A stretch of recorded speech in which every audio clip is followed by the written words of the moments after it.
Okay, it's 1-0. We're freaking down. 13th in the championship. The takeover happened as I said it would. People will be. Oh, when have we got Leeds?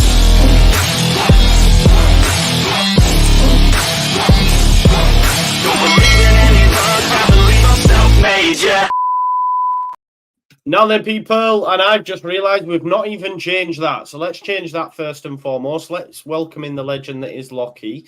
Pay your rent. Yeah, big up to you, mate. Pay your rent, smash a like on the video, subscribe to the channel, get your comments in, hit that notification bell and all that jazz. We will have Andrea joining us very shortly as well for the scouting report. We've got Lockie here as well. But before we do, Lockie, it's been, see, I almost said Luke's name then because it's on the it's been reported that the move for Luke Ayling is imminent now to Middlesbrough. He's going to be leaving the football club. It's all over Wacko. Luke, what? I see I keep calling you Luke. It's a sad day. This is just to let people know this is what's on Wacko at the minute. We're seeing a lot of content creators and other sites like starting to retweet it now, so it looks like it's a mover. Lockie, initial reaction to it. We know before everyone says the right decision is not all this shit we hear, but it's a sad day, man. I'm quite sad about this. I can't lie. It always is. I know people say like you got to take sentiment, but you don't. You're a fan. No. Of course you want to be sentiment. These are people that give you amazing memories in your football, watching football. Some of the best. You know, that goal at Huddersfield, I think it was the last goal before COVID lockdown, wasn't it? I believe. Yeah. Oh, it was unbelievable. Memories like that, Luke Ayling running down the line, just getting goals and assists and enjoying himself with celebrations. Yeah, it was part of an era for me personally. You know, I didn't get to see much of that Champions League era where it's the best I've ever seen a team play. And Luke was a massive part of that. So obviously, it's the right time. And I hope he goes and smashes it. Apart from when he plays us, I hope he's terrible. Yeah, sad day, but it was coming to sooner rather than later. But it is sad, isn't it? It's like when Pab went, when all these guys left, you know. Yeah. It does, you think, oh, it's gone now. That era's nearly finished, you know. They're all going. Yeah, that's what I'm saying. It really is the end of an era, isn't it, Andrea? We're getting to that time where the Bielsa era will be no more. There'll be some fans rejoicing about that, but I don't know why. But yeah, it's for me, it's so sad. It's so sad. Yeah, absolutely. First of all, good evening, everyone, to you too and to everyone listening. But yeah, it's very sad, because on the personal and human level, because we've come to appreciate Bill, as we like to call him, you know, in recent times, and he's massively associated with all the success, especially going back to the Premier League, then some iconic victories, especially in the first season. Under Bielsa back in the top flight. So it's very sad because he embodied the Leeds, you know. The way he conducted himself on the pitch, he was a vocal leader. And especially not the most gifted player, talented and technical player on the pitch, but he always gave 100%.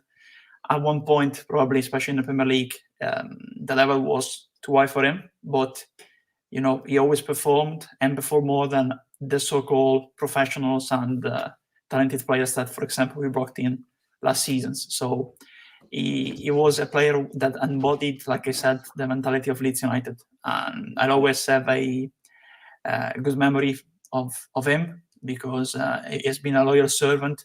There's so many good memories. Like Lockie said, you know, that goal against Huddersfield with Andy Hughes in the commentary. He's even got his ponytail out, looking like a rock star, you know. Like I was sometimes, you know, especially in the first season of the Premier League, there were even rumors of him getting an England call-up. In that first season back in the top flight. So if you remember when he arrived, you know, we had Cellino, we had that back line, you know, Kyle Bartley, Brady, and Cooper, Charlie Taylor, you know, and he arrived like he was a centre back at Bristol City basically. Then he arrived and we transformed him into one of the best right backs at the time in the championship. So a great servant. Unfortunately, times change and you need to change, but we should be thankful every time, 100%. And I think there's some icons from the 90s, for example. You see Chris Kamara, of course, it's not comparable in terms of the games they played, but Chris Kamara was also an icon, for example, in the 90s, for the way he conducted himself. Vinnie Jones, all those players, because he played for the shirt. And Ayling should be remembered like that, He wasn't the most gifted player in terms of talent, but he always performed with mentality, a proper Leeds mentality. So thanks for everything. The best memory I have, not the best memory, but kind of the turning point in everything for me. I mentioned it before, is that interview after Forest. I was going to ask you the best moment and say that's up there for me. That they came from that. From his face, you could tell from that. Actually find motivation in themselves and kick on and then win the league was just unbelievable. And he was absolutely. And also want to mention too, because I care about this, also the fact that he has a stammer. And I think that the fact that he conducted interviews and broke the lift, you say, and built the curtain on that topic. A Premier League player with a stammer speaking, and it's close to me because in the family we had people with stammers, and sometimes in the past I used to do it too. So when you see me blocking, it's because sometimes I have the two Italian and English clashing, but that's why. So it was also a great person, not just a very good in terms of mentality football player. 100%. Yeah, and listen, and for it'll be right. The source that it's coming from, it looks like he's in imminent departure. You would hope Leeds will look to a right back, but just to speak on Luke Ayling, what I will say is I will not, and I will never allow on my channel anyway, people to rewrite history on this lad, because people try and say now that he's not good enough and he's this, he's that. Listen, Luke Ayling, when he was at this football club, by the last 2 years, was absolutely unreal. I remember that first time. This is the character of Luke Ayling, yeah? Such a great guy, such a funny guy. Like when you hear him talk on interviews, I think he did one with Tubes before, and he was saying like, I played in the Champions League, because he was on the bench once for Arsenal, which is unreal. But one of my favourite things is that when we played Liverpool in our return back to the Premier League, he nutmegged Manny, and he said during that game, he looked over to the bench and was like, "Did you see that? Did you see that?" And I just thought that's unreal. And that team then was just, I mean, the Bielsa 2 seasons and the first season in the Premier League, it was unreal then. Unreal. Scored goals. Just like Jody said there, Joe, overlap master. You could just envision him just running down the line constantly. I think for him, like it happened with Bamford, unfortunately in that second season they had started well, then they got some injury problems, and I think he returned earlier than it was expected when he had those problems. And I think that's why his performances weren't up to the level we knew. Especially towards the end of that first season, first season under Marsh, when Marsh took over, when he got sent off at Arsenal at the Emirates. But unfortunately, football injuries happens. But he always tried to get back to his real level. So, and he's even got 2 goals and an assist this season as well. I swear he scored as well already this season. So he's already the other. He did. And you know what, Matt? The mad thing is, as much as he's on the wing, we'll probably make our money back on him. we'll probably be able to make our money back or something, and maybe, that's funny actually. Is it Borough? Do we know? Or do we have any idea? I think it will be. I think it will Still be. A good move and also, another thing is that he immersed himself into the community. Because I like boxing too. And he was always at every match, at Adingley, at the First Direct Arena, when Warrington was boxing, there was Ayling. And also remember when Lara got cut in the first match, in the rematch between Lara and Warrington, and there was Ayling screaming at him from ringside. Don't forget as well when England were in the Euros in the final, and he was at the final as well with his England shirt on. Man, he loved it. So listen, we will do like an episode on Luke Ayling when it is official. No doubt, we'll get a few content creators on, and we can all chat about Luke, because on this channel anyway, he's always been appreciated, man. Even when he was shit, I still appreciated him, and that's facts. Gary Paul says, "Wait, hold on, has he gone?" Not official yet, and some people will say, "Oh, it's all rumours and all that sort of stuff. But I think it looks like it's imminent. Before we do go on at the scouting report, again, Andrea, I just want to talk to you about that man Llorente. You'll have seen things over your side. Obviously, he's currently at Roma. There's talk that PSG, and apparently Luis Enrique said, yeah, I'll take him because he can't get Upamecano. I mean, Upamecano, Llorente, I mean, I don't know if they're comparable, but you know what I mean? It is what it is. They can't get Upamecano in January. They're looking at Llorente. There's talk that we could terminate the loan and then sell him to PSG. What's it being said on the Italian side? Because this is all coming from L'Équipe and the French side at the moment. Is there anything on the Italian side about Llorente? Yeah, I was checking right now because before I didn't see anything about him. I was searching, especially because, of course, he came from L'Équipe. But currently tomorrow is the Italian Cup quarterfinal between Lazio and Roma. So every talk is about the Rome derby again in a single-legged game after the final in 2013, you know. So he had a muscular problem recently and he's going to miss the game tomorrow. So every talk about Llorente is on that side. I was checking because at the start of the season, there were some Roman outlets reporting that the loan was not a straight loan, a simple loan, but it was a loan with an option to buy of 5 million euros on Roma side. Okay. For Llorente. So I was trying to check because when they announced him, there were a lot of Roman outlets saying there's an option to buy. Then I checked again and I found a tweet from Di Marzio that said it was a simple loan. I knew for a certainty, you know, a certainty was that for Roma, he is right now a key player because he's basically playing on a back three and he's playing like a libero, you know, in the middle. He's not the tallest with Ndika and Mancini, but he's their ball-playing centre back in a back three. So they would like to retain his services at the end of the season. So they try to negotiate something. It needs to be underlined and clarified if there's already an option to buy. And there's contrasting reports, you know, on that. Some Italian outlets say that there is an option to buy. Other ones, like the reputable Di Marzio, they say it's a very simple loan. Nothing was said, I think, when we announced the loan at the start of the season on Yorkshire side, you know, from the Yorkshire press. We'll check again later, but it was just announced the loan. I think if they have the option to buy, they will try to exercise it now because it's clear. And Mourinho was linked to PSG if he doesn't stay at Roma next season. And also, I talked about that, you know, Mourinho going to PSG, really likes Llorente. Maybe he's already planning to take him to PSG because there's talks about there's a lot of refurbishments at Roma. You know, they've just part ways with the sporting director.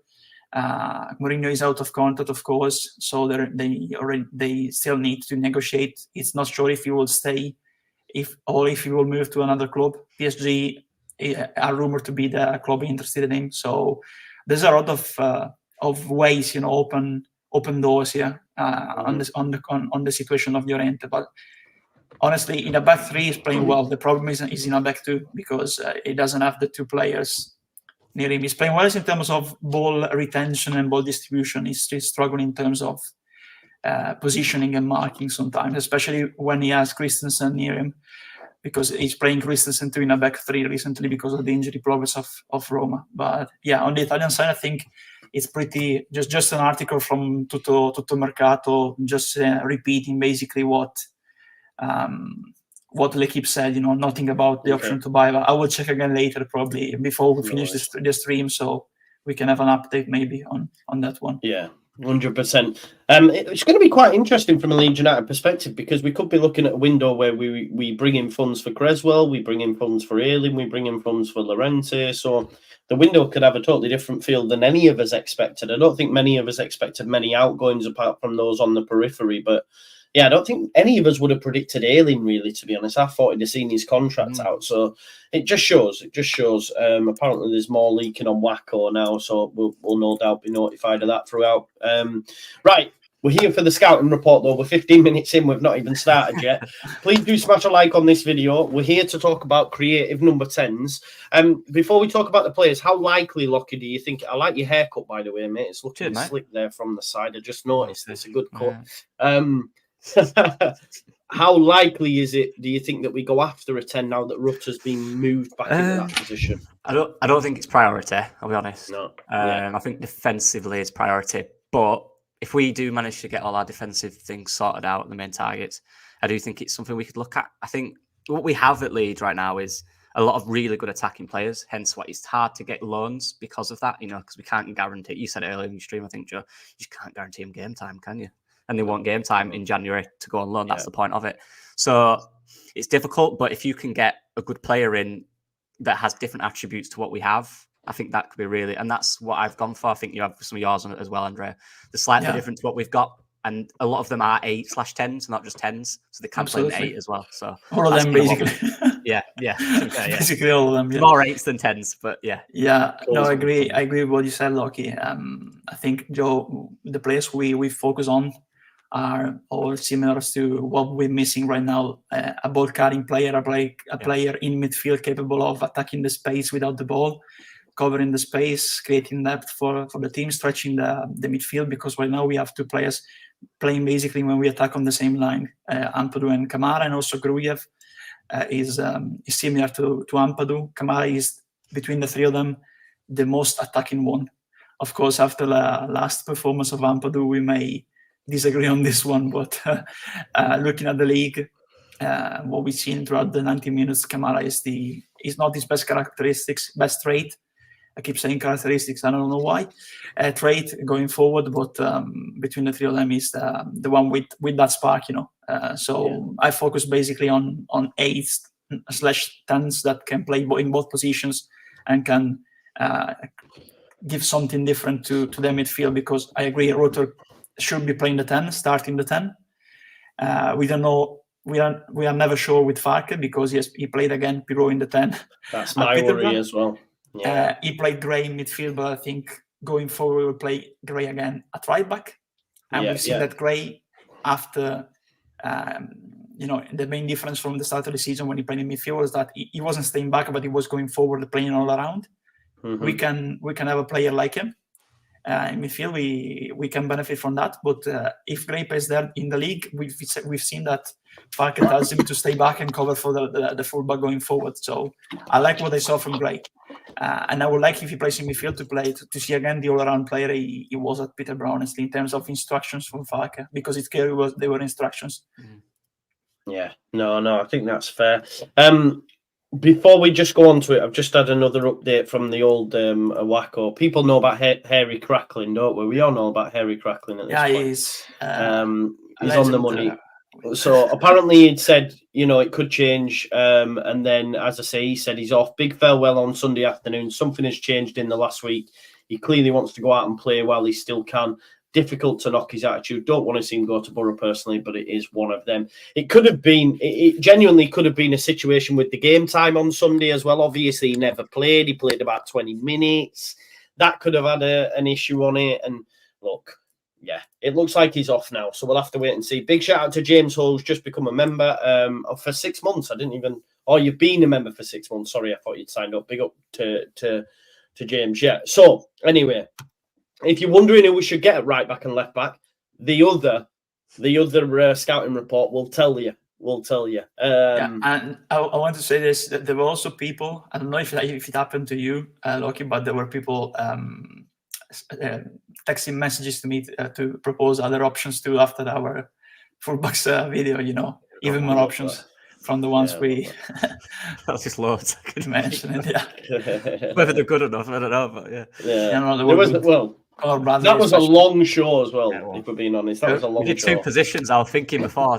20 players here, is it? Yeah. It was mad. Have we signed Bjorkan yet, says Mike? Not yet, unfortunately. Right, let's get stuck into it then, folks. Let's go to our first player. Who we starting? Andrea first. Yeah, I'll start. Yeah. And this time I'll start. And last time Loki started, so one each, Yeah, so we are you saving the goat till last, Andrea? No, the goat is going to be the first one in the. Okay. We were going to kick off with a banger. We both like this one.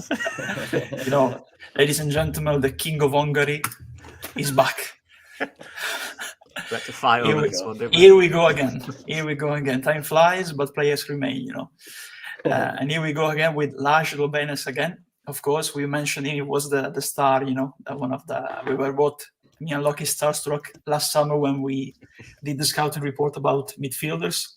So he's back again because he's absolutely performing on unreal levels for Hamburg this season. They're third in the league in the Zweite Bundesliga, the German second tier, of course.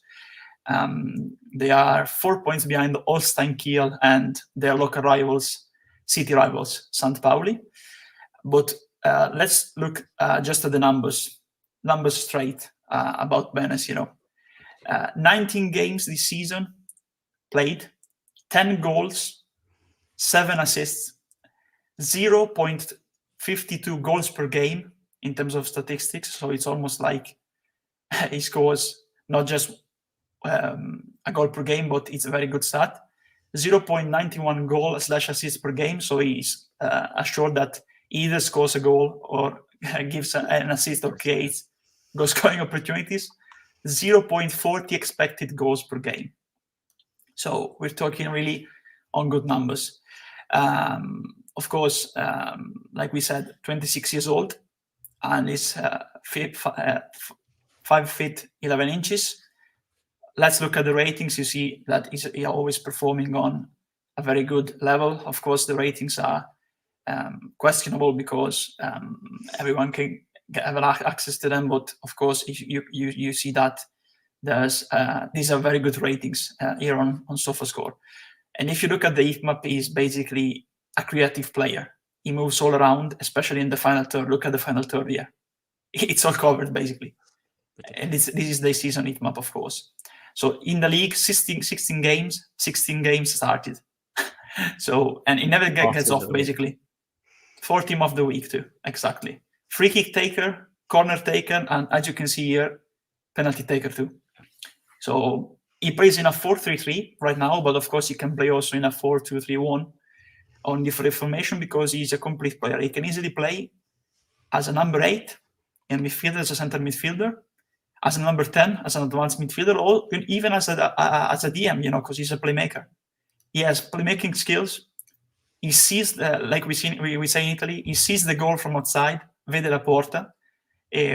So every time he has the opportunity, basically, what this means is he tries to carrying the ball, the space to arrive outside of the box and shoot. Every time he has the opportunity, he shoots. And he has a very good, precise shooting technique, especially. So let's get into some stats too. As you can see, passing, and that's what we mean with creativity. 84% accurate passes per game, 94 in his own half. And that's very good because, especially in his own half, is when he goes back to get the ball against low blocks. That's what a 10/box-to-box number 8 does. So when they're struggling to get past the low blocks, he goes back, 1-2 touches, passes and sprints forward back into the final third. And that's what he does, what the number 10, number 8 needs to do. And what we've seen too, long ball, 63%. So as you can see, the stats are pretty good. And also another graph that, like we said, with for example, in the scouting report, is basically a Slovakian national team player too. 18 appearances, 1 goal. And he has started recently in a 4-3 again for the Slovakian national team. They will be at Euro 2024 and he's a starter. So he's going to play and start at the Euros. He was born in Dunajska Streda, Dunaj Ardali, a Hungarian majority town in Slovakia, in the southern parts of Slovakia. As you can see by his trajectory, starting with Žilina, then moved for 2 million to Gladbach, very good scouting, Gladbach. Loan to Holstein Kiel, then loan to Augsburg, and then a good move, as you can see, 1.5 million euros from Hamburg in the second tier to try to get one of the promising players from the Bundesliga into the second tier to get promoted. But unfortunately, Hamburg recently they're struggling to get promoted, and I don't think they get promoted too again this season. So this is Benes. let's just take a very brief look here at the last game they played in the Zweite Bundesliga against Nuremberg. 1-0. He scored an assist. And let's bring it here. Okay.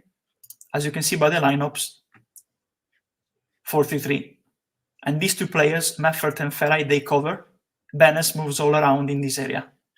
He has the freedom and the ability to play, to free roam, like you say in England, to have a lot of free movement. And he's very good in making central runs and following on the play to connect with the striker, in this case, Glatzel. They have another good one to watch, Andras Nemeth at Hamburg. So absolutely, if you look at the numbers, he's complete all around, and especially mentality monster, because he's not the captain, but he's the real leader in the team. So here on SofaScore, it says basically, 4 or 5 millions, I think, the real level right now, because he's 26. So he's in the middle of a career,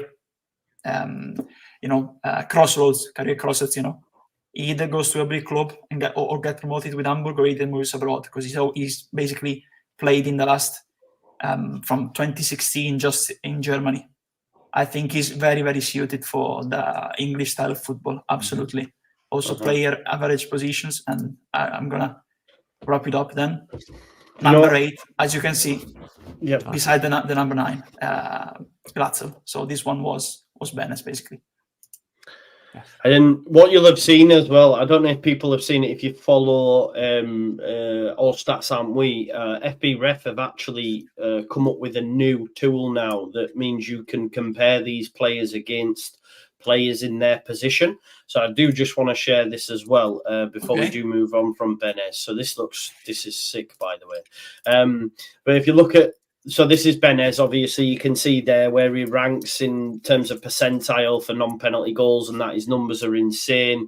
If we go down here, this is just his attacking numbers versus midfielder. You can see there just how great he is in terms of in front of goal, creating assists, etc. But what you can do now is click on a specific position that will then compare him. So in that template of player, so if we go for the 10, for example, and then have a look where he ranks, you can see just how good he is in that area as well. So that's sick, to be fair, because there was one done. I'm just going to show the viewers as well. Just bear with us 1 minute, because they did this. This is what they showed, and if you actually look at Gio Rutter in that position, so that's him now. But if we look at him in that role, look at that. It's insane. It's insane how good this guy is. But yeah, look, the player Benes is obviously great as well. But that's a great new tool that FB Ref have got that we can use moving forwards. But yeah, like Tom Walton says, Benes can be 10 or 8. And I assume he gets your seal of approval as well, Lockie? I'll be honest, Joe, is my number 1. Cool. Is he? Yeah, we both like him. But yeah, the other guys are very good. But he's just the way in which he can just pick the ball up any position and find a way out of it, whether that's with a pass or his movement, is unbelievable. I think he's perfect for us. I really do. And I think he's fair. I think he'd be fair. If we're willing to spend 5 million on a midfielder, I think he's fairly gettable. Yeah, absolutely. Sure. Especially because he moved to Hamburg basically in the start of last season, and they didn't go promoted. He moved there to get promoted, and they didn't. Yeah. And I'm surprised there's no offers from other clubs reporting in the media right now, because he's basically third in the league in terms of goals, number 8, number 10, and second in terms of assists in the Zweite Bundesliga, in the German second tier. So he's complete. That's we need to get him in one way or another. Let's go to Hamburg to get him. Yeah. There we go. The Napton says, I was saying all summer we should get Benes. Tweeted you a few times about Andrea, and there you go then. So clearly, I got him in FIFA, by the way. Don't worry. I love that. Cool. Benes then looks like a definite yes. Like Lord D says, definitely sold on him. Definitely one everyone likes. Let's move on to the next one, folks. Yes. And for this one, we are staying in the Bundesliga, second tier, with Marcel Hartel. Yes. He's... So if I can't have Benes, I'd go for this guy. This is the kind of second string to that. But having said that, in terms of stats and everything, he's so similar as a player in terms of his role for St. Pauli as well. Yeah, a type of player who, again, look at his heat map here, can play DM, can play centre mid. Also, last season played a lot in the 10 and played every game this season in centre mid. And just look at his goal contributions for centre mid. He's got 8 goals for a centre mid this season, including 7 assists. 8 goals and 7 assists from central midfield. He can take corners, he can take free kicks, he's a set piece, takes penalties, like Benes. Very similar in that sense. 27 years old, not German international, German under 21s international, I believe. Preferred foot, and this is one thing I like about him, both. Nice. He's very balanced as a player. He can pick the ball up, as you can see from his heat map. Look, yeah, can pick the ball up in those deeper areas. Similar to Kamara in the sense that he's more comfortable on that left. So maybe, like you said, if you're looking for a new option on that side, you want to progress the ball forward a lot more, he's shown he can do it in those positions as well. He's very balanced as a player, unbelievable in tight spaces. And one thing I love about him is his shot. He scored some ridiculous goals this season from outside the box. And what are we missing from that position? A guy who can hit it from outside the box. Yeah, and this is what I kind of gone. Him and Benes is similar in that sense. They can both strike the ball from outside the box really well, but they can also find that little pass from the edge of the box. And it's important for me that we get players like them who we have good possession, people who can hold possession. We have Ampadu, but we need that 8 for me that is a progressive 8. I don't think Kamara is that. I think Kamara is quite a decent box-to-box 8 in the sense that he can defend all right, he can build the play up, he can calm the play down when he needs to, but he's not got that killer instinct in the final third. And I think the guys we've shown so far and the guys we will show have that. And this is the same for Marcel Hartel. Again, if you want to look at the stats, it's ridiculous. The only issue is the difficulty in this one is currently their captain and they're in second. Yeah. But at the end of the day, if you want to go to Leeds United, you're a season off the Premier League. So it's going to be tough for both of them in that sense because they're both pivotal players in their side. But a central midfielder is, and again, I'll show you his passing stats real quick. Accurate passes per game, 80% in his own half, 90%. Opposition half, 68. He's a good passer. He's very productive and he's got the end products. These two are very similar in that sense for me. Very similar players. My 2 favourite players in the Bundesliga too. I think they're both unbelievable. Too good for that level as well. And the thing about Hartel is he's been doing it at this level for 4 or 5 years. He had a season where he got promoted in the Premier League. Show you that in the Premier League. What am I about? Bundesliga, yeah. Bundesliga, yeah. How do you say that, Andrea? Arminia Bielefeld. I think. Yeah, it was there. They weren't great, but he did play 30 games in that season in the Bundesliga. Yeah. Then obviously it went back down to Bundesliga 2, and ever since has been unbelievable. Each season has been consistent. But this season, his stats that he's got this season are comparable to what they were last year, and he's only halfway through it. Yeah, and like he says there, it is an aspect of his game, high pressing. He provides energy as well.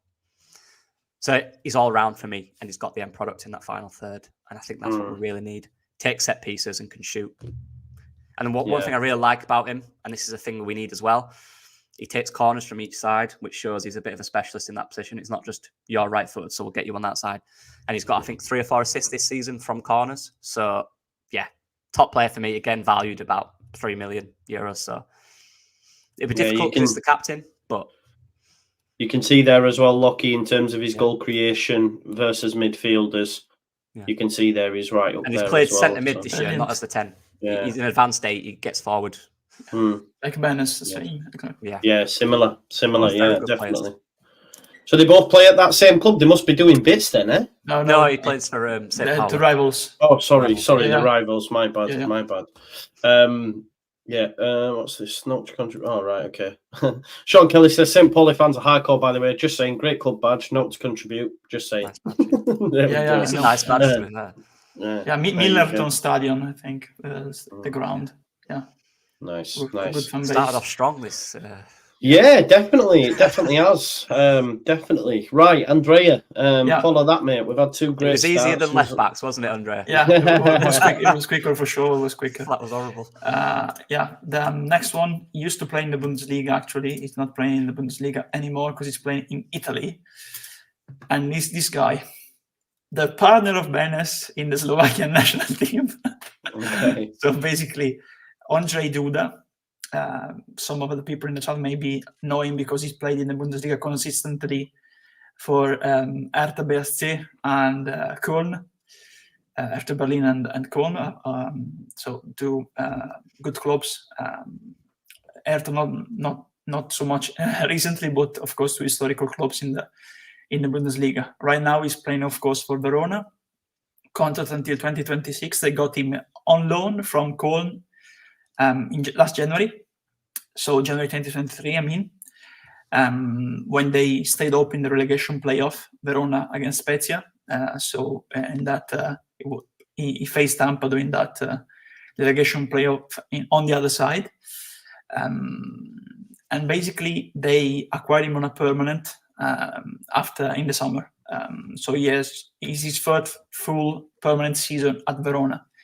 Like I said, with Doig, there's problems currently at Verona. There's been the financial police involved for the shares of the majority owners, so they are selling or willing to sell all their best players because they need to raise, of course, funds.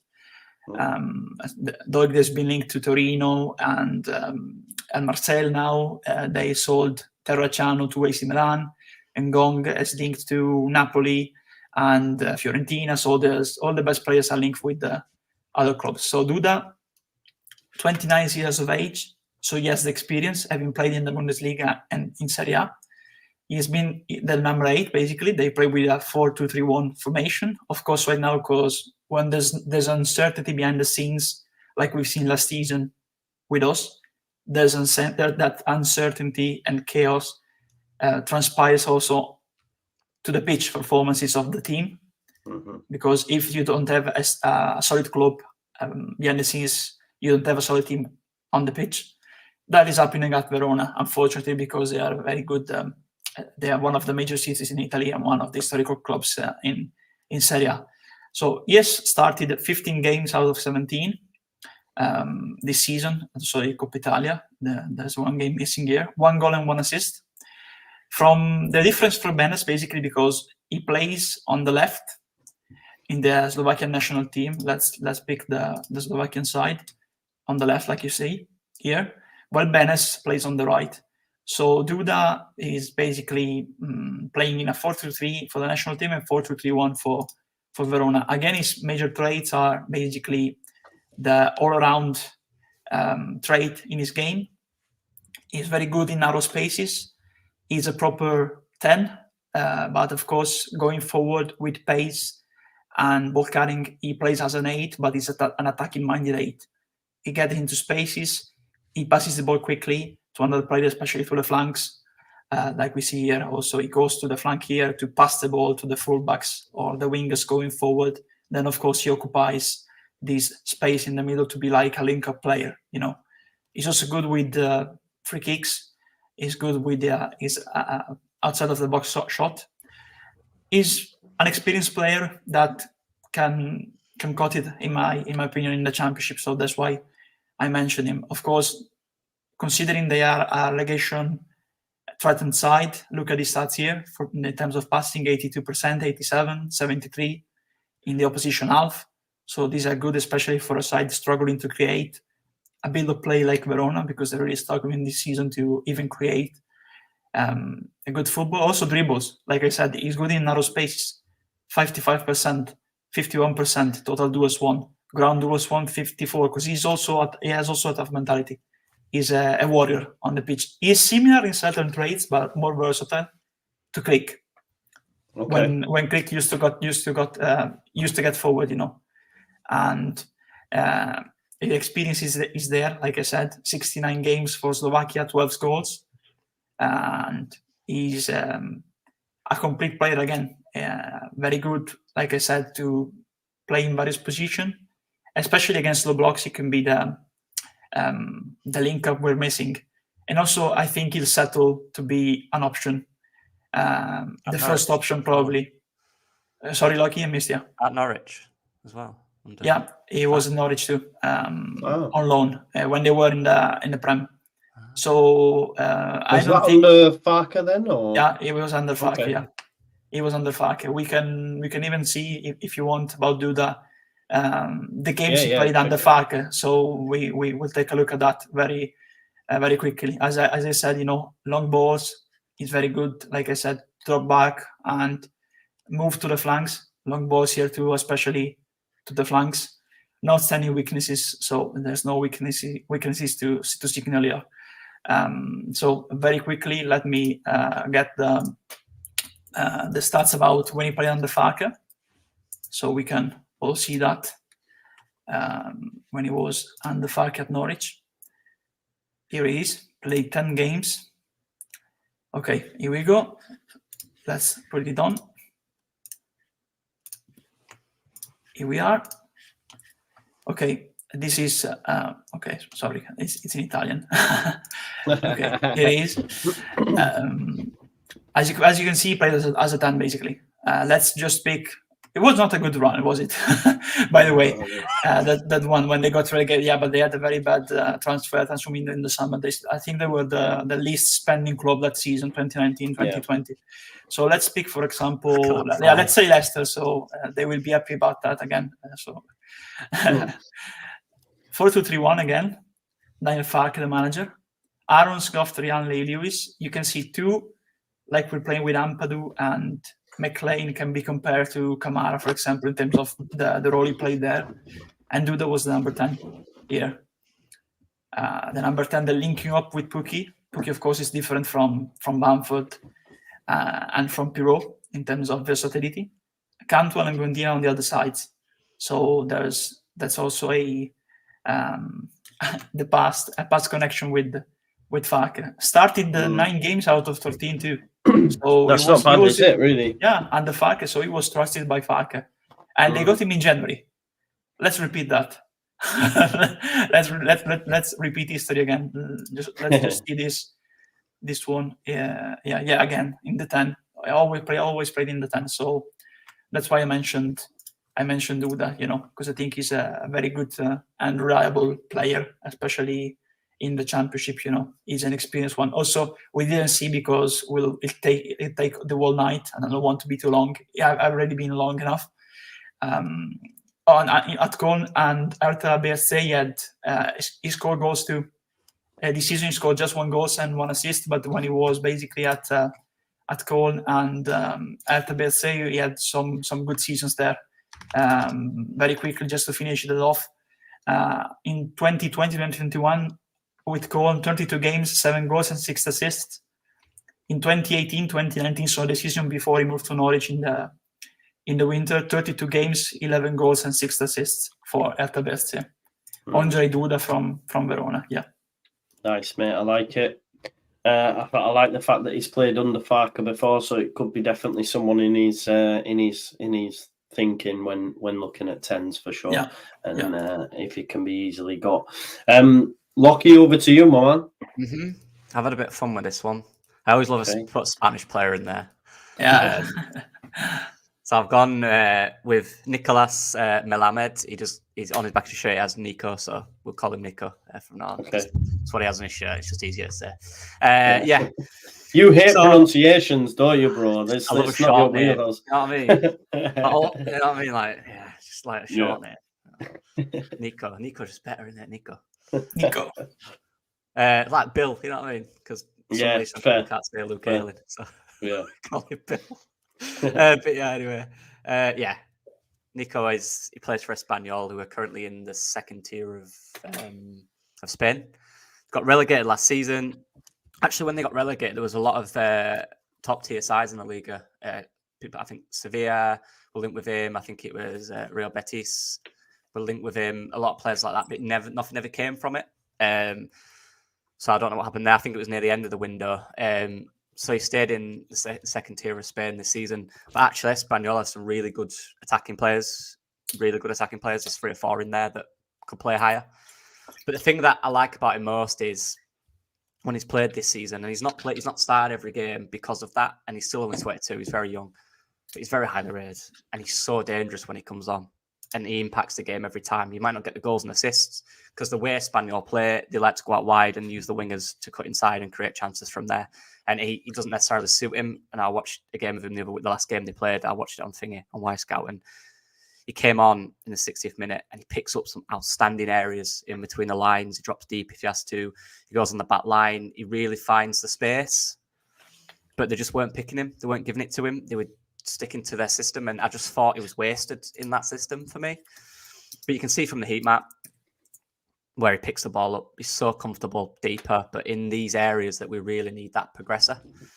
He's different to what we've currently talked about in this video. He is a dribbler. He's probably the most Samu Saiz type player I've found on this list, to be honest. He's Portela a casa then. Portela a casa. Yes. Definitely. It's just he's outstanding on the half turning out in small spaces, riding a tackle, you know, that low centre of gravity, that exciting player that gets you off your seat. He really has that. I think that kind of the finishing side of his game is something that isn't as consistent as he'd want yet, but he's still 22. But like Samu Saiz, you know, you could argue his finishing one was great, but it's that excitement when he's on the ball. He always tries to be positive. He's one that the Leeds fans would love him. He's that type of player. You know, he'd get the ball, you'd be excited when he's on it. And yeah, like I said, he's not had like the best output in terms of goals and assists this season. But actually, if you get I'll get the thing he starts up in a sec on FBref. It's been part of it. It's been part of the play. Like I say, he's played 13 matches, started 11 this season, 71 minutes per game, been in the team of the week, got 2 goals this season. Where his assists? Yeah, and 3 assists. So 5 goal involvements in 11 starts, which is pretty good. It's 1 in 2 for a team, by the way, who have really good attacking players. And he's just that exciting, creative dribbler. I know we've got that out wide, but I don't think we have that player centrally. Again, Jorginho Rutter, it's a different type of player. You know, he's not one that will run for the ball. He'll find himself in an area, in a tight space, and he's really effective. And he's actually got a decent pass. He can string a pass as well. I just want to thingy Joe 1 sec. He's got a different name on FBref, so I struggle to find it. So I've got it here for you. Nico. It's his mid. Yeah, Nico. Nico. Ribaldo. Yeah, because they have the 2 surnames in Spain, you know. Yeah. And as you can see, like, and this is for midfielders, like it's because that's where he's predominantly. He is a 10, but he often drifts quite deep to receive the ball if he has to. He can build the play up really comfortably. But yeah, you can see from his stats here, he's very creative. He's a creative player, you know, as you can see. From in that position, you know, progressive passes, progressive carries, the 2 things we need in that central area for me. And you can say, yeah, he's not don't put him defensively. He doesn't need to do that. That's not his job. Yeah, like shot creating action's another thing you need from that 10, that creative player, someone that can create shots, create chances, and he's not got a bad strike either. But yeah, that kind of fun. Again, key passes as well. All these things that you need from that 10, that traditional kind of low centre gravity type player. You know, like Elias Chair. I know I've not seen many mention him. I'm going to be honest, I've not got him in here just based on I think we'll have to pay too much money. That's the only reason I've got Elias Chair. I don't think it's realistic in January. But he's that type of mould. Samu Saiz type player. One the Leeds fans would love. Fun to watch, enjoyable, and his ceiling is really high in my opinion. Nice. He's got a really high ceiling. So yeah, that's my Spanish nice. Spanish. Spain always have good young players, for example. Yeah, and Paul Lozano used to have. I think it'd be Mark Roca was there at the beginning of his career. It would be difficult that one because I think you have to pay 6, 7 potentially, but good player, high ceiling. Yeah, makes sense to me. Nice,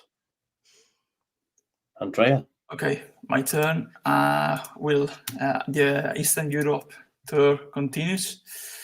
Love Eastern Europe. Yeah, exactly. Very underrated Eastern Europe.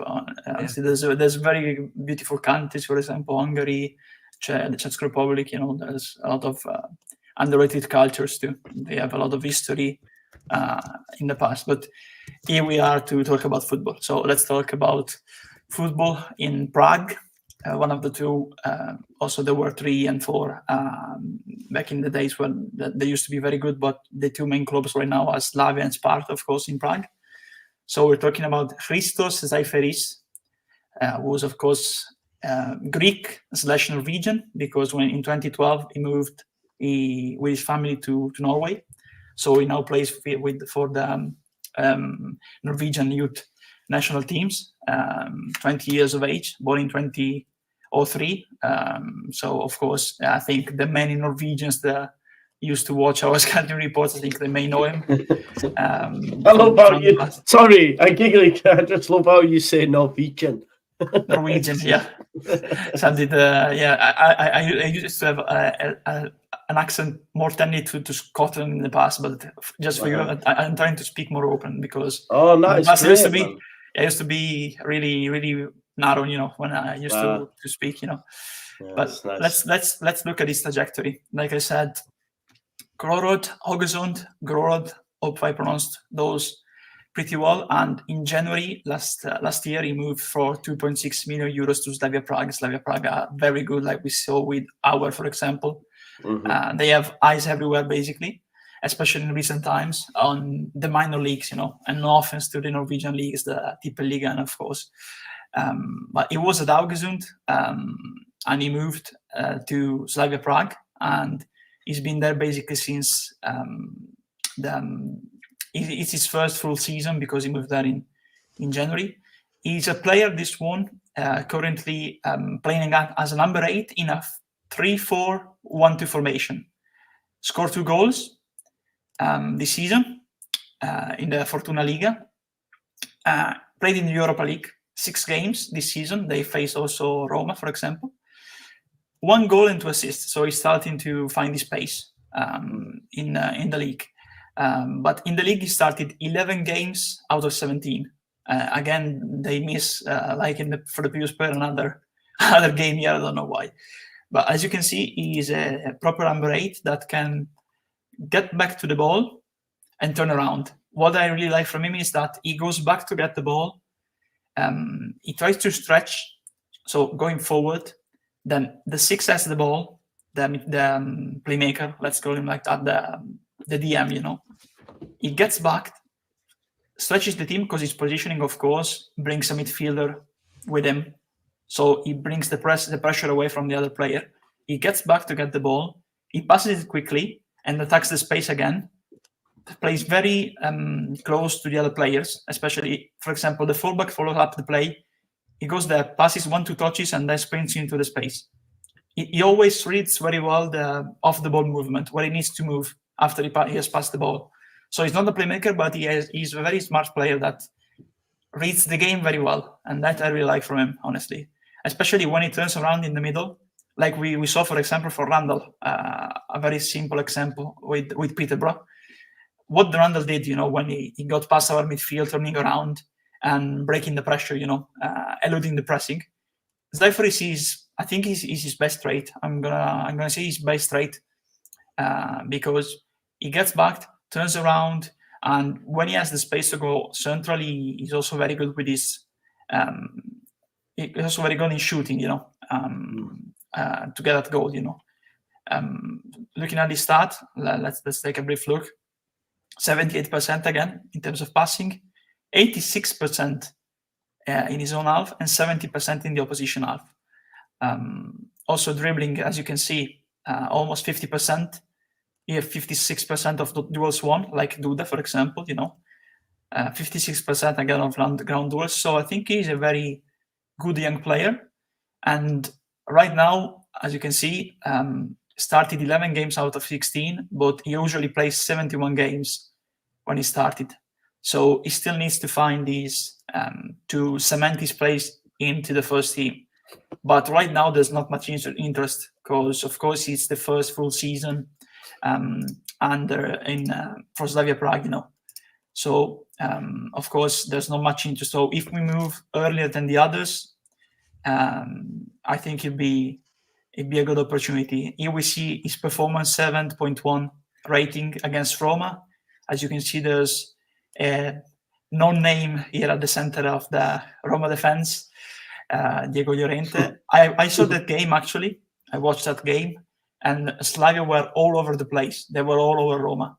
And Zeris, he moved between the line here because Bove goes forward, Auer and Paredes are not fast. So he kept moving in between, and when Celik and Sharak were going forward, he sprinted to the sides, like we've seen here, for example, in his heat map from that game.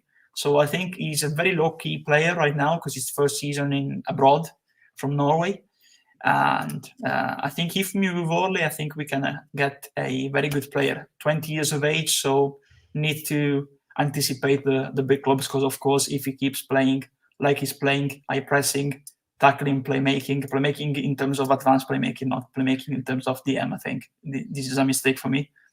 Erel's weaknesses, of course, because he's not very, very tall. But yeah, if we move earlier, I think he'd be a cheap signing. Definitely want to watch for the future as well, then, to keep an eye on.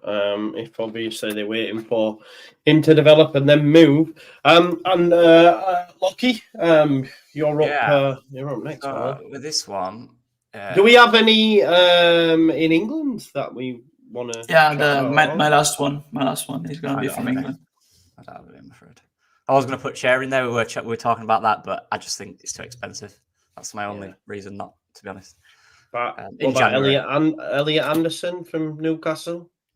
No, I think it's unrealistic, because if you look, I know that some people have mentioned him, also in, I think last season when he moved again from Bristol Rovers back to Newcastle, it could have been an option for Championship clubs, because of course he had a very good season in League Two. So it was, so now he's being picked by Scotland, he played quite a lot before his injury as well. Yeah, he was massively involved. Yeah, 9 games. He started 4 games, I think. Did he start in the Champions League as well? Probably. I think he might have had minutes in the Champions League. I can check. Very, very quickly.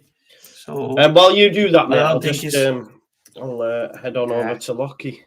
So I've had the traditional 10s. I've had the 8/10s. I've gone for a guy now who is a 10/winger, so he can do both. But he's done both consistently. Not that he's one and he's been transferred. He can do both more comfortably as each other. Very good in both positions. I can actually adapt his play. And he's really turned it on this season for Paris FC in the second tier of France. It's Elia Coulibaly. So he's French, but I think now represents Algeria. I think that's very recent. 25 years old. It's kind of, and again, look at the ratings there.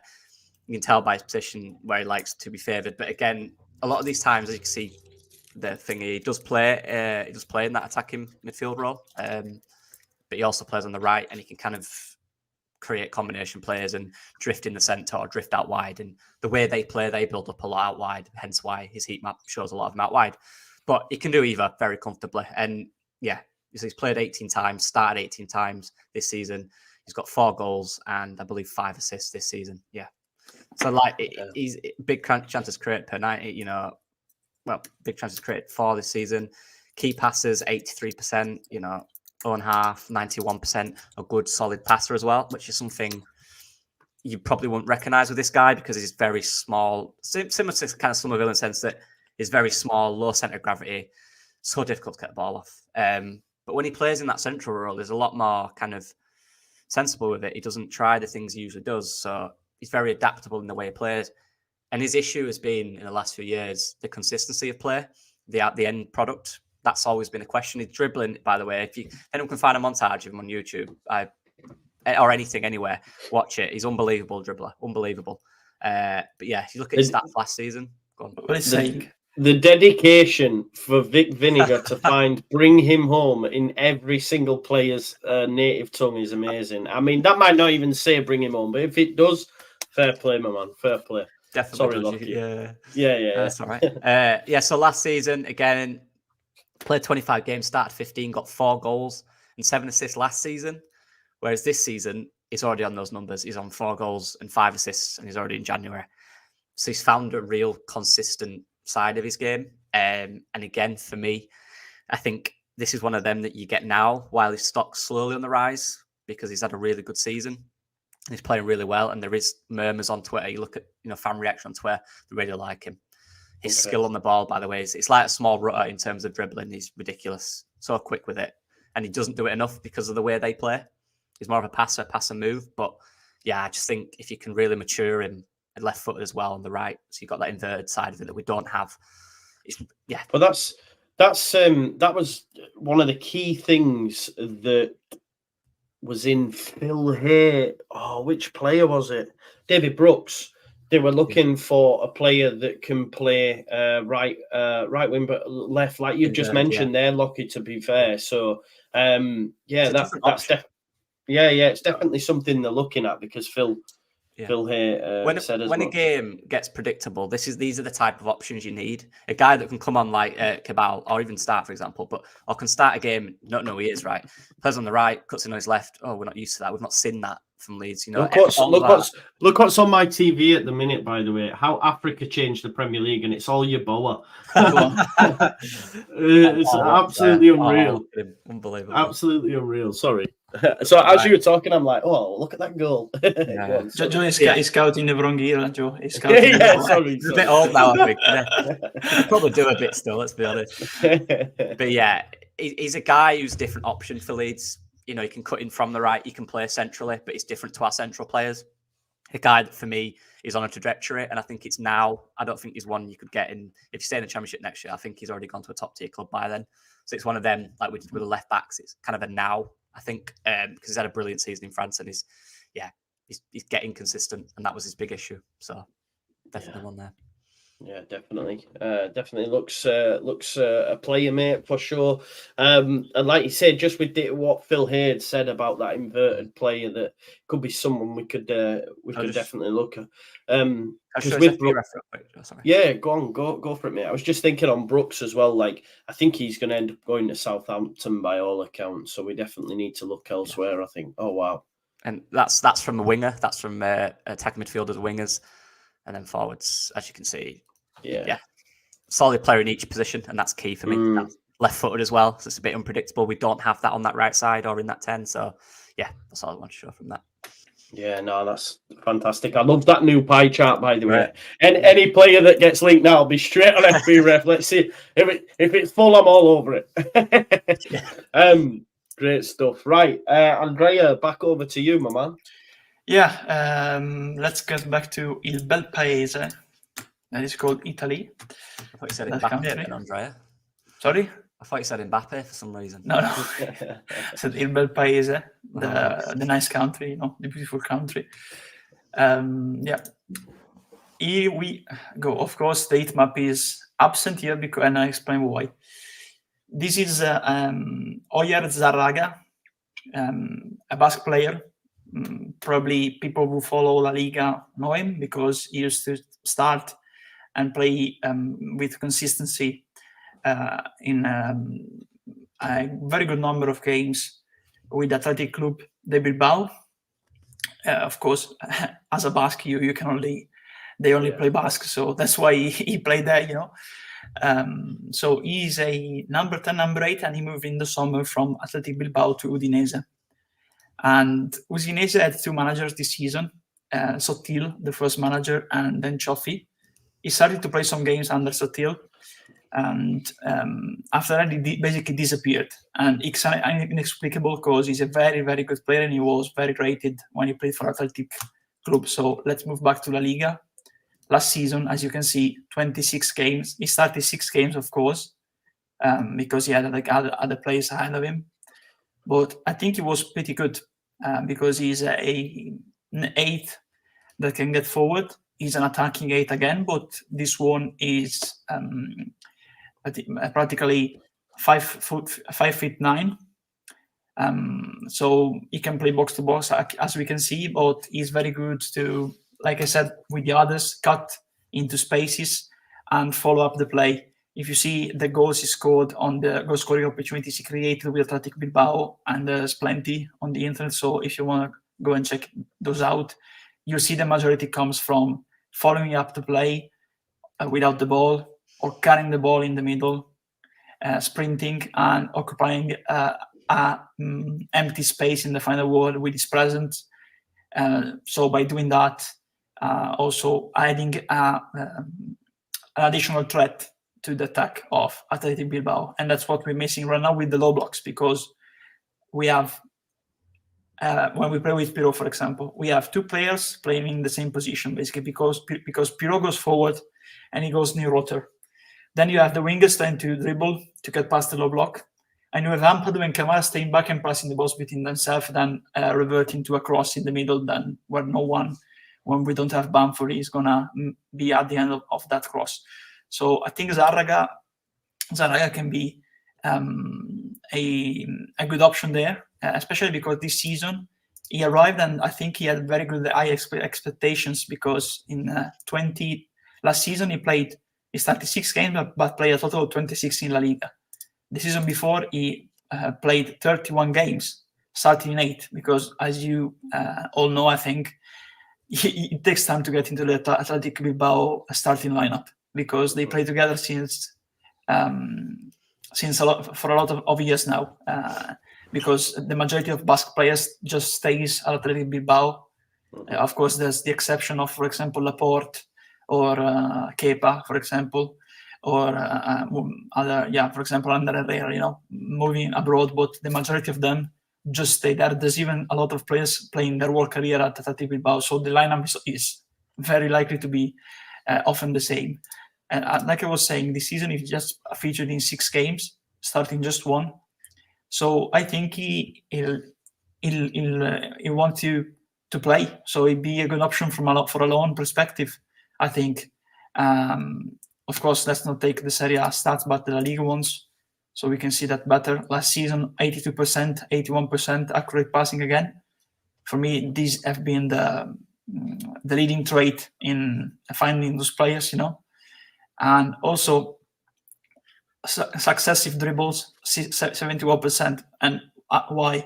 Where does those dribbles happen?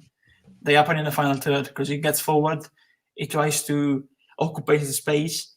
When he has his path blocked in front of him, he tries to dribble to try to create an opportunity for a teammate following up. For example, the winger running in behind, overlapping on the flank, or the striker cutting in behind inside the box.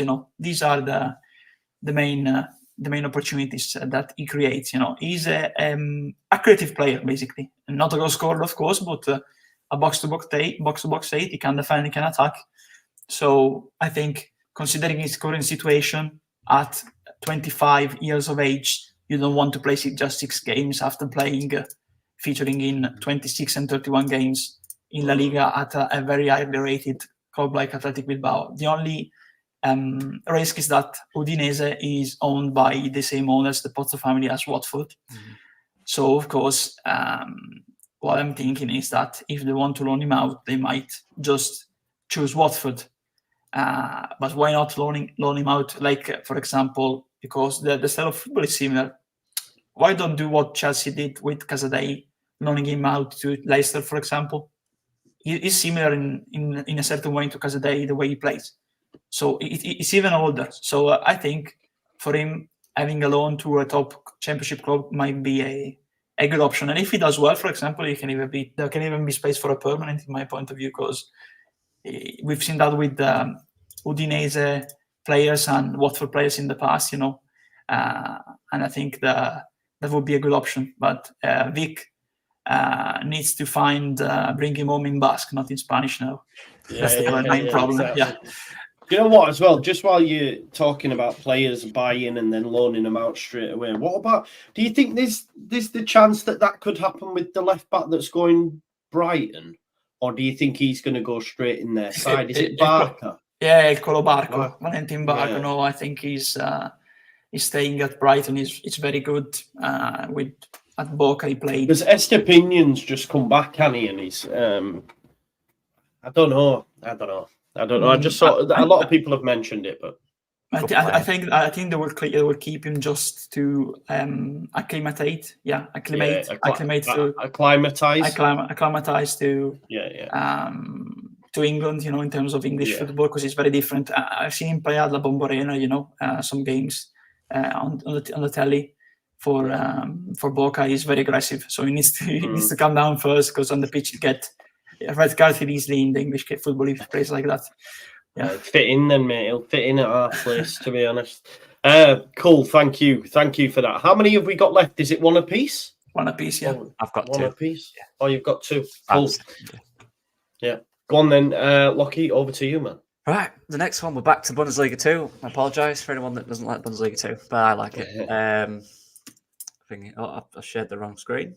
That is a hard name to say. Joey's gonna say that. Joey's gonna spell it. Yeah, I will say it. Don't worry. I'm good. I'm quite good at pronunciation, I think. Anyway. Also, for Vic, he's half Japanese, so I want it in Japanese, Vic. Yeah, he said that. E c'era Carri. E scary casco, Vic. Scary casco. Yeah. So we got Shintekal Appelkamp. Yep, Appelkamp. Yeah. Yes, man. Good player, this guy. Again, like, there's a lot of good talent in Bundesliga too. There really is. It's wild, honestly. I look at some players and think, why are they playing? There's loads of guys in here. Reece, the centre midfielder. Reece used to play at Barcelona. I think you know him, Andrea. Rice, yeah. He's played for Barcelona. Yeah, not big one. Yeah, another guy who was like an 8 who's ridiculous.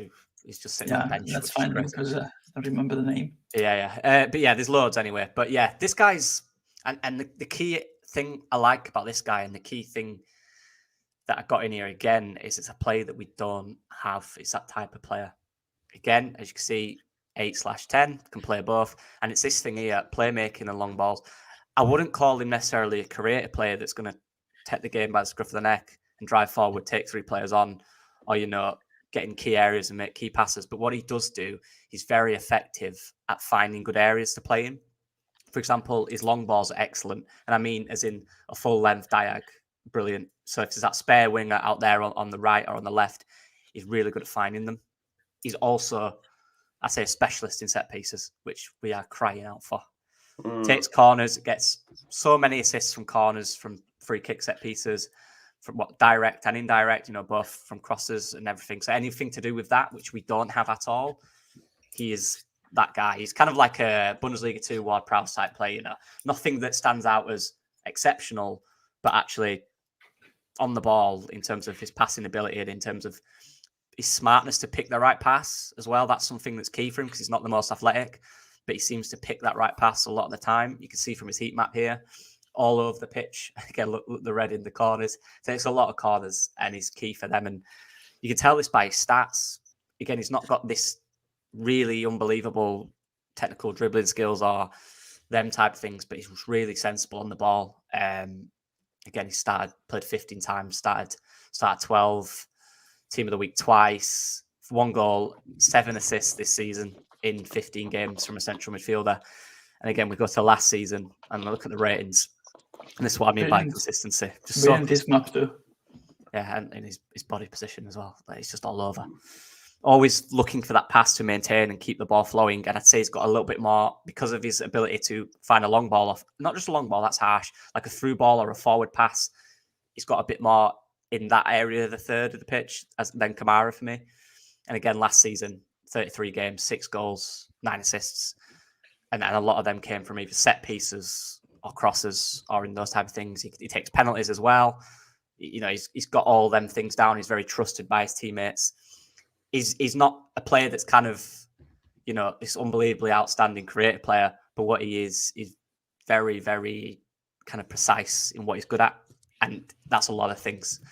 Like I said, Ward-Prowse. Think of Ward-Prowse. Obviously, it's not the level of Ward-Prowse. What I'm saying is, in terms of attributes and what he can do on the ball and off the ball, he's that type of player for me. And again, I'm shocked he's not playing in the top tier of a league. And there's a lot of people on social media. I look on Twitter. I look at fan reactions. That's one thing that helps me understand kind of the level of the play, because they watch every week. There's a lot that really love the way in which he can get assists and cross and set pieces, because they're key assets in teams. And when you don't have that, which we don't, let's be honest, we're terrible at corners and set pieces. You have a threat like that who is also good on the ball and he's good at progressing the ball. It's good. That's what you need in a promotion side. So yeah, and again, value, and he's still 23 years old and he's been consistent in Bundesliga 2 for 2 or 3 years now. Again, we can look at stats down here. I showed goals and assists. Mate, you had me at Ward-Prowse. Yeah. Well, that's the kind Japanese Ward-Prowse. Yeah. And again, I'm not saying he's as good as him. Let me just clarify. But the attributes of the player and what he can do is similar. Very good set piece taker. Just so consistent, as you can see down there. Nothing unbelievable, but very solid and consistent throughout the season. Yeah. And he's decent defensively as well. Don't make errors. Very consistent on the ball. Very solid on the ball. Good player. Yeah. I like it a lot, mate. Nice one. Andrea, my man. The final one, yeah. I think we didn't mention Autanaka both because he's moving to Bundesliga club this week. Who did you say, Andrea? Autanaka, the Japanese Ayo teammate. Tanaka. Oh, is he moving? Is he? Yeah, he sat out of the Asian Cup because he is waiting for a move to a Bundesliga side, either Gladbach, Freiburg, or Stuttgart, one of those three. There you go. So that's why we didn't mention him. Okay.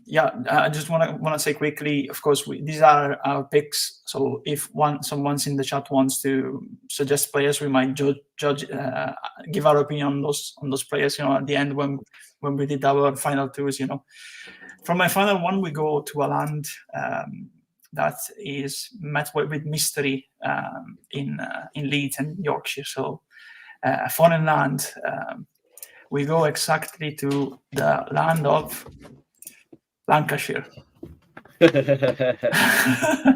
And we move to, of course, the best number 10 in the league, Samish Modish, after Jorginho Rotter. Like JT will say, Rotter, he has the potential to be the best number 10 in the league if he plays there consistently, because he's just played there once, basically. And, of course, Modish, I absolutely love the player. 28 years of age, another grafter, because look where he was. He had a chance in the championship with Bristol City, but that didn't work out for him. So he had to move back to League One and then move back to the championship with Peterborough. Look where he started. Colchester, of course, Braintree, Town, and he's basically his breakthrough season, this one. Of course, he was good at Peterborough too. It was fine, he was decent, but this season he's been unreal for me in terms of the contribution and what he's doing on the pitch. Look at Blackburn aren't that good, are they? Let's be honest. That's the thing as well. Exactly. Blackburn are not that good. They play a good style of football, though, with Thomason. They have some good players. Britain, Smodish. They had the Luis Travis that was just moved to Ipswich. So we know that their ownership is... they're not going places, basically. They're having good season because... despite of their ownership for me, because that's my opinion. Of course, people can disagree, because in the end, after they got relegated from the Premier League, they even got to League One, so the ownership didn't have clear ideas, and you can see now too that the best players like Brereton and all the others, they Dak too didn't renew and they moved to Sunderland. Sorry, I mentioned him now. Azamadaza will arrive with all the comments. Let's bring Dak to Leeds. Of course, now he's moved to Sunderland, so I don't think there's an option that he will move again in this window. So 16 goals for Smodic. 25 games, 25 started, never gets subbed off. 88 games, 4 teams of the week mentions, and also I want to see the assists. He had the assists. But what surprises me the most about this game, especially when they played against us, is his movement. He's the movement I want to see from a number 10, especially when in that game we played basically on the counter-attack and we were leading on the counter-attack. But when we were creating a sort of a low block, because let's be honest, in that game we defended pretty well and then counter-attacked. And we were leading in the counter-attack. Smodish was the player trying to help Blackburn to get out of that situation.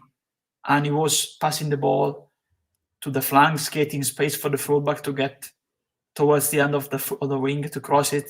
He was trying to pass in narrow spaces to the striker.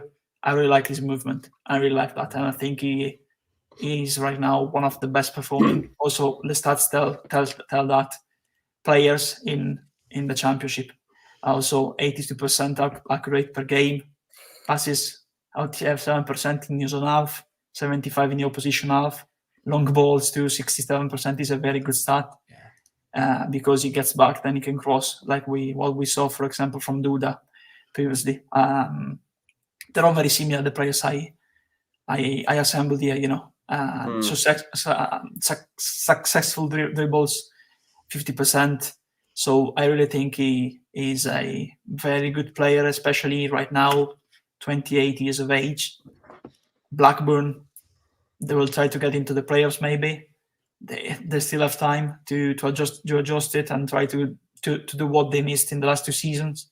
I don't think so, because they don't have Brenton this season, and they don't have Dark. They don't have, I think, the spark they had in the last 2 seasons. So I think at this point, it's Modric, and I'm gonna be bold, outspoken here. I think he has the potential at that age to be another Pablo, another Samuel Suarez in terms of how he plays. He can be a mature player now because he has matured. He has arrived. He's at the peak at the prime of his form now, of his career. This is the best season of his career, so he has to capitalize on that, because next season he won't get a move to another top club. I think. I think there's doubts from other clubs about him, honestly, to be fair, because this is the heat map of this season. I think if we go back to last season, look at the difference. You look at the difference here, and you see that it's not the same. It's not the same. So I think if he wants to move to a big club, the time is now. Especially, he also needs to find a way for his international career, because he was called up by Ireland, but I think he went home, and now I'm going to say that because I have a common friend with the Hungarian national team manager. I think Hungary will come for him, honestly. I think if Ireland don't act quickly, I think, by the way, looking at how he's playing, I think he can be the backup of Szoboszlai for Hungary. He can be the backup of Szoboszlai for me. So with the Euros and Hungary already qualified, I think if Ireland don't act quickly, I think Hungary, like they with Callum Stiles, for example, they will come and take him, because his grandparent, like you see by the surname of Serbian origin, but Hungarianized, he's eligible for Hungary too because of his grandfather, So that was my final one. Yeah, Irish grandma and Hungarian grandpa. Yeah. Yeah, I like it, mate. I like it. And we're coming towards the end now, folks. And the last one we've got is with our man Lockie with his fresh trim. Just going over. Let's have a look. It is Jürgen Ecklenkamp. He's the brother of the one before. No. Smashed it. Very similar. Yeah. Jürgen Ecklenkamp. I smashed it, man. Yeah, Jürgen Ecklenkamp. Yeah. It was quite hard for a fifth. There's a lot of good. I saw some guys in the chat. There were a lot of close ones. I've seen some in the chat that were really close to being part of it. And again, it's just deciding, I guess, just what you prefer at the end of the day. And one thing that I really like about this guy that's probably different in my picks from any other from what I've done is his physicality. He's quite a big guy. He's quite kind of intimidating on the ball. He's very big, can move fast. He's not necessarily like the quickest athlete, but in terms of his movement's very good. He's aggressive on the ball. He can hold the ball well. Very strong on the ball. Quite press resistant in that sense. A bit of the physical attributes to him, which we are missing in that central role for me. I don't think we have that, and this guy's got that. And one thing that again that stands out is look at the heat map. Just how willing he is to pick the ball up in all over the pitch and try and create and try and maintain the play and try and speed the play up or play out the other side. And this is from 2022-23 going to this season. See, this season he is slightly struggling at Royal Antwerp, which is probably why he's on here. If he wasn't, I don't think we'd had any chance personally, because he's a top player. And if you go down here and just look at where he's kind of been, where's it gone? Yeah, there. Came through Ajax as a young guy. Nice, love it. Came through Ajax as a young guy, went to Hertha Berlin, and is now at Royal Antwerp. Will that play with Strauch then? Yeah. Potentially. Yeah, absolutely. 2018, yeah. Strauch came 2018, didn't he? 2019. Yeah. 2018, yeah. So yeah, that's, I guess, that caliber will probably know Pascal Strauch, similar age as well, probably played with him, yeah. So yeah, he's kind of similar to before, an all-round, but a bit more kind of good on the ball than previously. Not necessarily, he can take set pieces, so let me clarify. He's a good set piece taker, good crosser, good in that aspect, good shot on as well. He's got a good shot on him when he does do it. He doesn't do these things enough. And it's kind of a player who's got this unbelievable potential for this level, and one who I think has the talent in him to just control the game and control the team that he's at and be that star player. and he was last year at Royal Antwerp. He struggled this year, but in terms of a 10 that can also play box to box and link the play up deeper and in the final third, I think he's brilliant. And one thing I like about him is when he gives the ball in a dangerous area, maybe out wide, he will then make the box. He always likes to be around the box when we're in the final third and try and find pockets, whether that's running off the last man or finding edge of the box for either a cutback or a shot. And that's, again, we've not got that.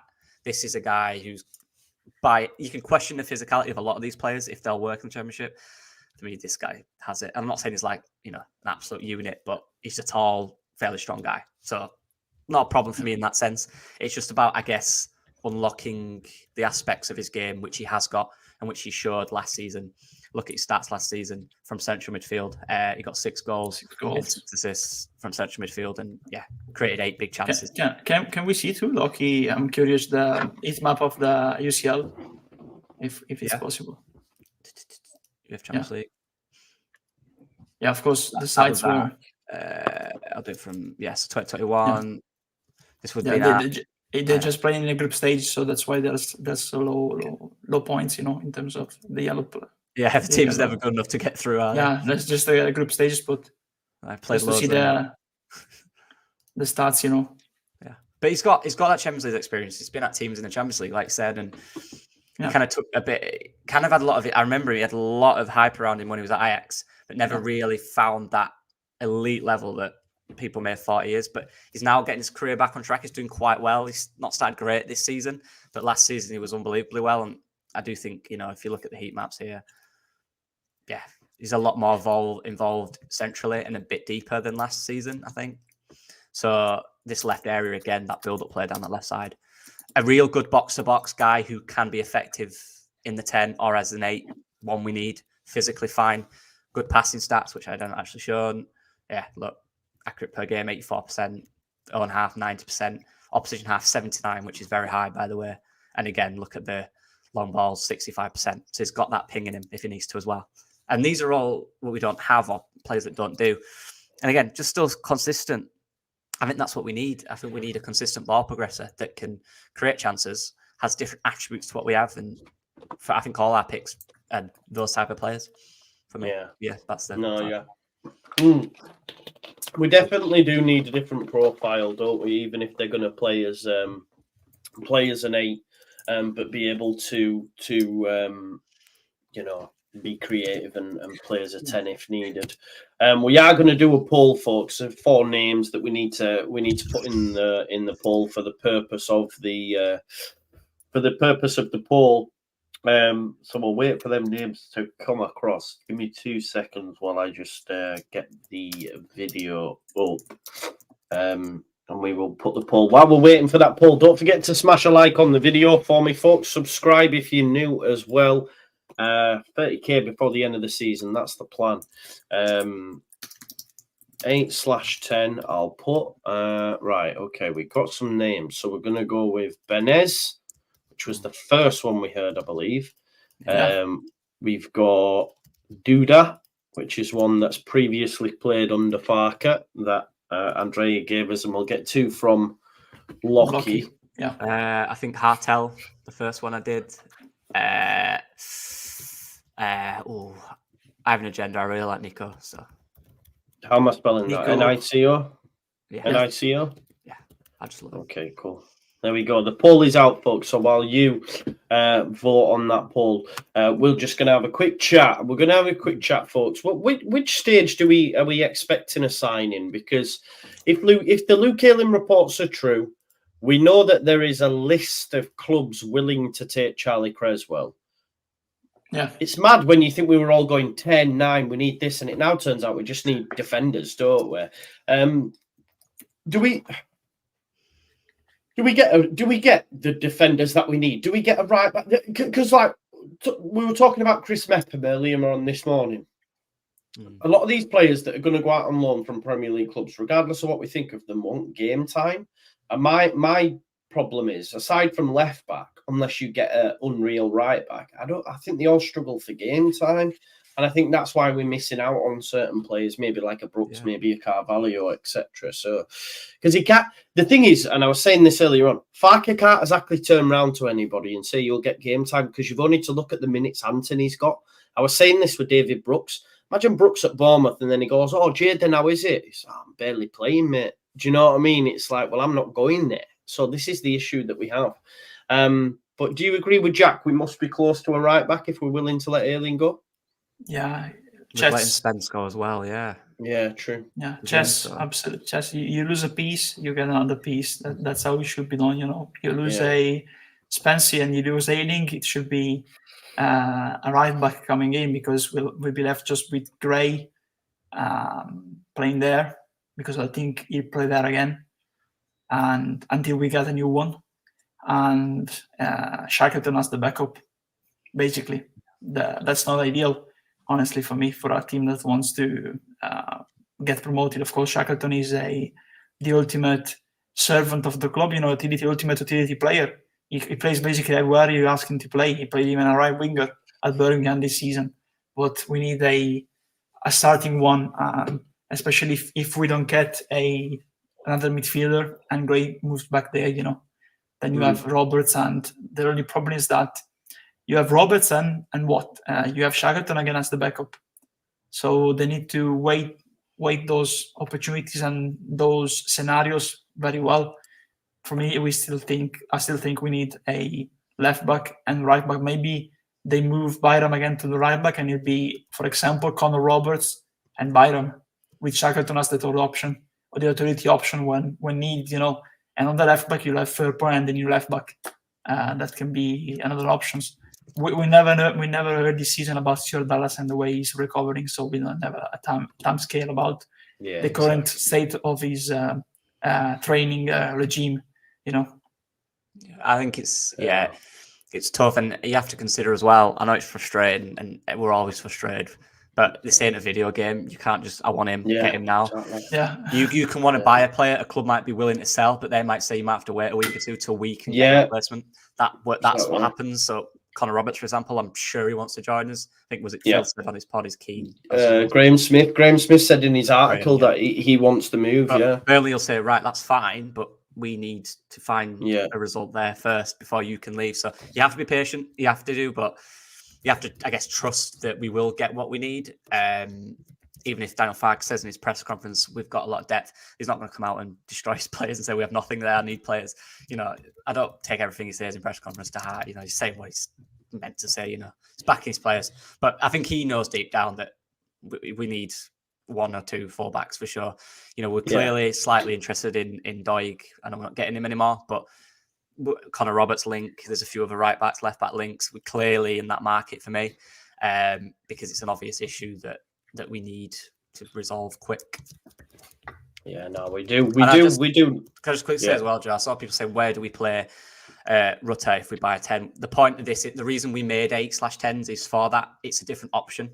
So Rutte would stay in that position ideally, but in games where you need a more progressive player in the 8, and then Kamara and Ampadu didn't play there, but Kamara, for example, or actually we need someone better than Pervada as well, bro. Let's be honest, man. And Gray for me is a box to box. He's not a creative 8. He's a box to box. I think that's where he's best.